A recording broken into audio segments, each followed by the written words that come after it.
Well, everyone, we are back. I am Owen Shapiro as the person who's reading The Big Short, and I just cannot wait to talk about today. The New York Knicks. Isn't that just crazy what the New York Knicks were able to do?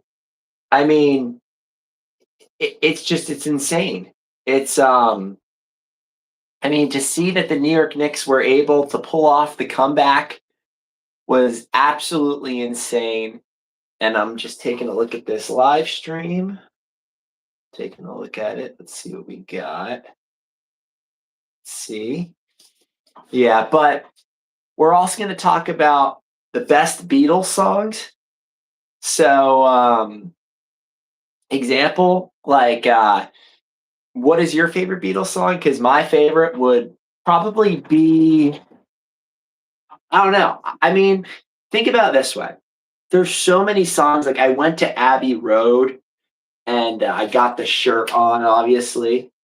Um, but I went to Abbey Road and I thought it was amazing, like I said. And the best Beatles song I'm gonna say is maybe either "Here Comes the Sun" or oh, you know what? My favorite's "When I'm 64." When I'm 64. That song is the best. Uh, I think Eleanor Rigby is great. Eleanor Rigby is a really good song, even though it's so sad. Eleanor Rigby picked up the rice in the church where the wedding has been. Lives in a dream, Father Mackenzie. But no, anyway. Um, so here's my perspective. I think they're all great. I think there's tons of Beatles songs. I think Blackbird is great. Blackbird singing in the dead of the night. Take these broken wings and learn to fly. I think that's a good song too. I think they're so groundbreaking. I mean, we didn't have the Beatles, if we didn't have the song Revolution, we wouldn't have it like we wouldn't have Queen, or we wouldn't have Freddie Mercury's best songs. Um, yeah, they are just groundbreaking, and Queen is good also. Radio Gaga, Radio Woohoo, Radio Gaga. But the Knicks. The Knicks ended up having what they're calling the greatest comeback in NBA Finals history. Uh, I'm sure LeBron right now is like, what about my comeback? So LeBron, they had the greatest Finals win comeback, like standing comeback. But this is I guess, the largest score comeback in NBA history. And I was like reading, I thought it was over. I was like reading my book, I'm just like reading about like the market in '08 and '06, about how Greg Lippman and Deutsche Bank, and people noticing the subprime bonds, you know, then out of nowhere, I'm getting all these beep, beep, beep, beep, beep on like my phone. I'm like, there's no way. The notification says Madison Square Garden is roaring, and the Knicks are about to come back. I'm like, what? What? Like, that's insane. I remember my family, like my father had called me, and he was like my mother and my father each called me, and they were like, "Oh yeah, yeah, yeah, they weren't doing so good. They're not doing so good right now." And then they ended up coming back and winning. And like, I saw the ending of it. That was insane. When Brunson missed the hoop, the the air was like the breath was taken out of the arena. And then the Garden, right? Like the whole, then when the guy OG Ujinobi, when he tipped it and he brought it back and scored, everyone went, whoa. I mean, that was like insane. And um once the Spurs ended up, not getting that final ball, it was taken away. I have never heard a basketball arena erupt so loud. Like I've heard the Cavs when they beat like the Warriors, but it wasn't really in the Cavs arena, and it wasn't really like they were the ones that were. I don't know. It just didn't seem to me. It just seemed like that arena was mostly Warriors fans, and the ones I take back at their home arena, sure, but eh. I mean, I'm sure when LeBron beat us the Celtics many times, the air was just out of the room. Just everybody lost their breath. Um, but and honestly, though, as much as Kobe beat us in the finals, I have a lot of respect for Kobe. I mean, I think Kobe's the GOAT. Um, I got Kobe, MJ, LeBron, Magic, then Jokic. That's my top five ever right now in NBA history. I'd probably put Curry up there next, somewhere next. Maybe Russell Westbrook. Um, maybe I know Wilt Chamberlain is pretty great. I think that Bill Russell would probably be up there. We can't forget about Larry Bird. So I mean, those are also great players. Tim Duncan. I mean, if I were to rank those other guys from like 5 to 10, right? Like, let's see. If I'm ranking, because who else would be there? Kareem Abdul-Jabbar, that's for sure. Uh, yeah, yeah. Those players would probably be up there. Is there anyone else I'm missing? I know Bob Cousy's great, but those are mostly Celtics players. Um, you know what? Probably. Who was it? Oh, oh, I know who I'm missing. I'm missing Julius Randle. No, sorry, I'm kidding. Not Julius Randle. Julius Irving. Julius Irving is who I'm missing. Uh, okay. So if I were to rank some of those guys that I mentioned, I would say six, I would put Tim Duncan. Seven, Larry Bird. Eight, Stephen Curry. Nine, I would say Bill Russell. 10, I would say Kareem Abdul-Jabbar. 11, Russell Westbrook. Uh, 12, Julius Irving. Um, who else am I missing? Am I missing anyone else, guys? I don't think so. Just checking. Yeah, maybe I'm. You know what? Am I missing Shaq? I'd put him right after that. Shaq. Guys, I think Russell Westbrook is the best. I would say the best player of the 2010s. I would I would say that realistically. I think Russell Westbrook is that year he had was one of the all-time years. He consistently was putting up amazing stats.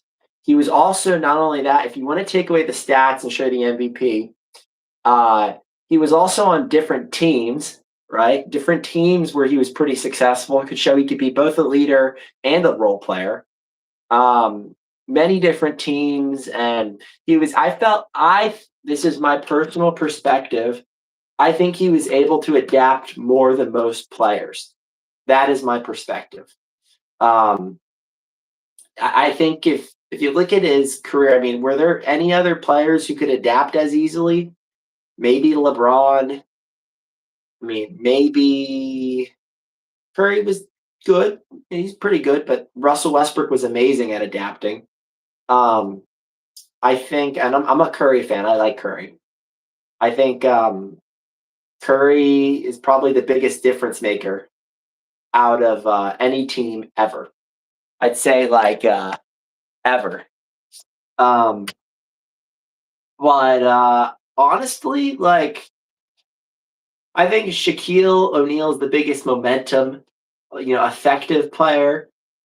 But I kind of think that like Curry is the best all around player ever. Like He can shoot well. He can, his dribbling. He is like close to Kyrie Irving dribbling. You know, he can pass really well. Um, his defense is not all that bad. I mean, I think his defense should get a better rap than it should. Kevin Durant is on that list. They put KD after Shaq. But I think Curry, I got a lot of respect for him. I really do. Um, but I was going to say that so here's my perspective. Russell Westbrook, I think he adapted more than other players. He adapted better than Harden. I mean, he's incredibly consistent. His production is consistent. See, the thing about efficiency, and it's great to be efficient and all that, and I believe it. But if you are great for many different years, different eras, are those 1, 2 years you're more efficient than Russell Westbrook mean that you're a better player than Russell Westbrook? Think about that. Also, another perspective is that the NBA changed a lot. Of course, I mean NFL, you know, they change a lot, right? Soccer football, soccer football, my film coming out July 31st, 2026, after the World Cup, that changed a lot. But if you look at the NBA, once Curry came into the league, it completely changed the way we thought of players. It became more of like shooting, and yes, I am left-handed. Became more of shooting the ball from three rather than like going in, still making the twos and the free throws. And if you think about it, Russell Westbrook is still one of those players who can play old school ball. He plays old school ball and still is incredibly successful at it. I like how he's been a leader at the end of his career too, when he's the old head with their little beards and stuff, right? Um, I think that's important. Uh, I also think that like if you take almost any player and put them in other generations, I think they would be just as successful. I really do. I really do think that. I think Russell Westbrook, but see, here's the difference. I think the number one player, the number 2, 3, and 4 would be different, 1 through 5. Like example, like LeBron. Yeah, sure, he's a small forward, but he would be mostly a power forward or a center in the '90s, right? Right. So I think in that case scenario, I think Russell Westbrook would probably still be a point guard, and I think he would possibly be just as I think he would be just as successful statistically, and I think he would also maybe win a championship or two. What do you guys think? Um, Once again, back to the Beatles. I mean, who are some artists that the Beatles inspired? I mean, what's their best album? I mean, uh, the album, I really like the White Album. I thought that album was really good. I think Abbey Road is great.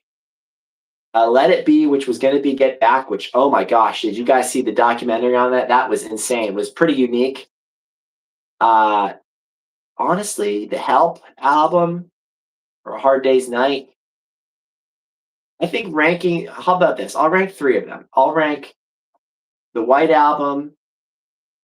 I'll rank, you know what? I honestly think I'm going to say the Beatles, Hard Day's Night album, right?